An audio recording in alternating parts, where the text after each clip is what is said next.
Erev Tov, everyone. Tonight already is Purim Cotton.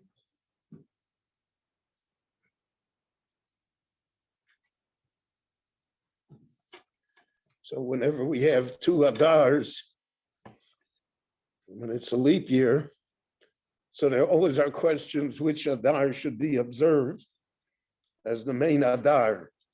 So the halachic question occurs regarding when a young man becomes bar mitzvah, is he considered a gadol the first Adar, or does he have to wait for the second Adar?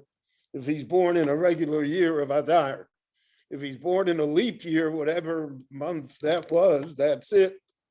But if he's born in a regular year, so is it the first Adar or the second Adar?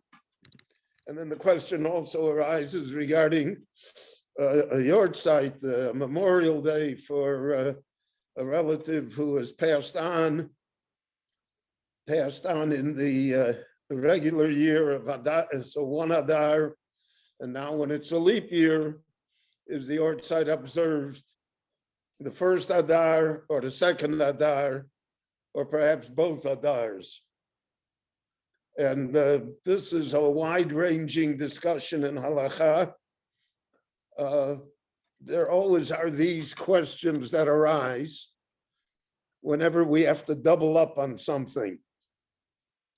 For instance, if a person Saturday night, Motzoi Shabbat, in Shmoneh Esrei did not recite Atachon Antonu, he didn't recite the Havdalah that appears in the Amidah. Atachon Antonu, Lamada Toasecha, Landeinu Lapsos, Lugeritzonecha, Vatavdil Hashem Lakeinu Ben Chodesh Lachol, etc. He didn't say that.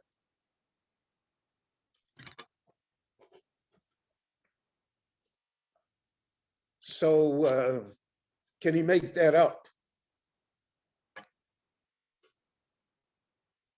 Then the question arises even more, and here's where it's nogea, like two Adars.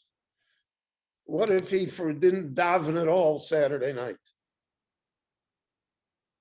For whatever reason, he had a valid reason. So the halacha is that if you don't daven Maariv the night before, so in the morning you have to stand for Shacharit Shmoneh Esrei twice. Since it was Saturday night, he had to say Atochon Antonu. In the morning, when he recites the two Shmoneh Esreis, does he recite Atochon Antonu twice? Does he recite it the first Shmoneh Esrei that he repeats, or the second one? And that's a machlokas in the Achronim, Kiveger and others, whether it's the first one or the second one. There are those that say that he recites neither. There are those that say he recites both,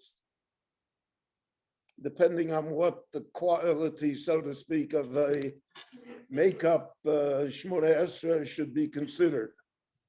But it's the same thing like the two Adars. I mean, it's, what is it? What are we commemorating? So by the two Adars, the Meforshim explained very well the reason we have Purim Cotton is because of the fact that Haman hipil pur hu agoral, and it fell in the month of Adar. So anything that's called Adar would fall into the category of what Haman saw.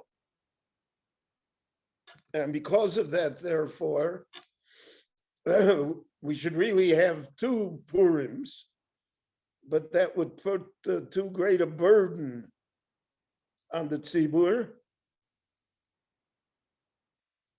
that the hangover would last a month.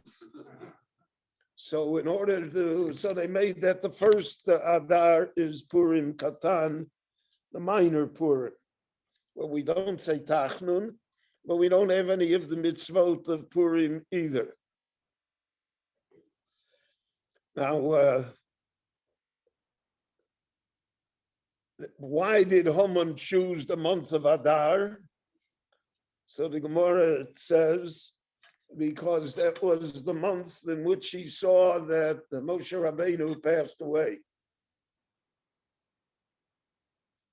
And the Gemara cryptically says, but he didn't realize that that was the month that Moshe Rabbeinu was born also.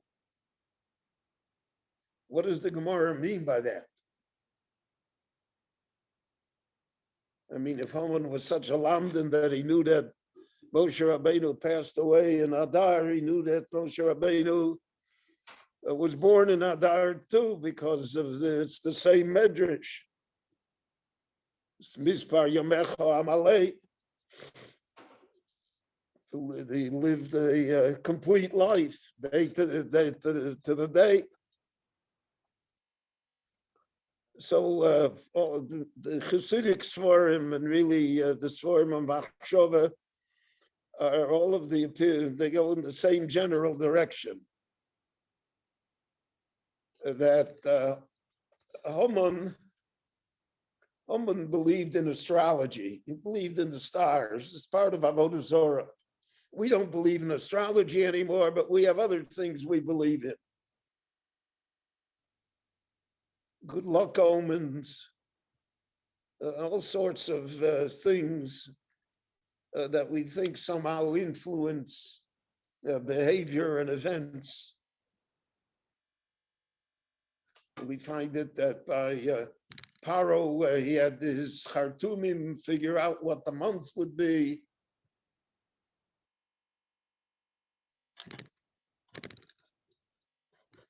So this idea that there are lucky months and unlucky months is really foreign to us. We have it in Halacha that Kishenichnas Ador Marbin B'Simcha, because we're going to have Purim. And Kishenichnas Of is Mematin B'Simcha, because we're going to have the 9 days in Tisha B'Av. But that does not say that the month itself is lucky or unlucky, because we find the same thing that by Chodesh Av, that the Tisha B'Av will be a Yontiv, a Moed. That's why we don't say Tachan on Tisha B'Av, even though we commemorate the destruction of the temples. So the Torah came to teach us that every day has a quality that's positive and negative. Depends what you do with it. It depends how you see it. We could see Haman saw Adar as being a bad month for the Jewish people because Moshe died. But he didn't see correctly because Moshe may have passed away physically, but Moshe is with us every day of our lives. Moshe never disappeared. That's part of the pshat. V'lo yodai ish es mekom kvuroso ad hayom hazeh. Nobody knows where Moshe is buried because Moshe is not dead. As long as there are Jews in the world, as long as there's civilization in the world, so Moshe is here. He never departed. And therefore, it's all in the attitude of the person himself or herself. The old half empty, half full glass. That's really the entire parable of life. Everything that happens to us, how do we want to view it? Good or bad? Has it got positive vibes in it? Or do we always see it negative?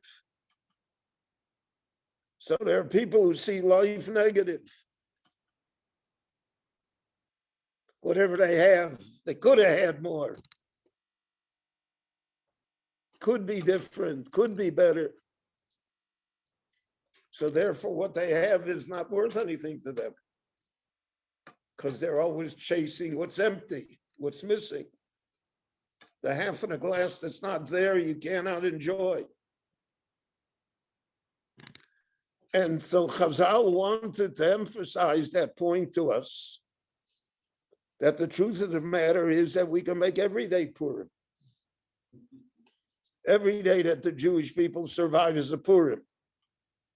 Every individual, every day is a Purim.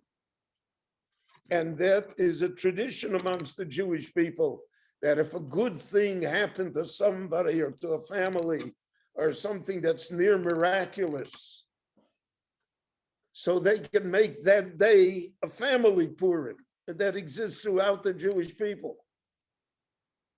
I knew he was a teacher and a mentor of mine, the Rabbi Frimer, Nachman Frimer, Zichrono Livracha. So he was the head of the B'nai Bris in America. And the B'nai Brit office in Washington was occupied by Arab terrorists.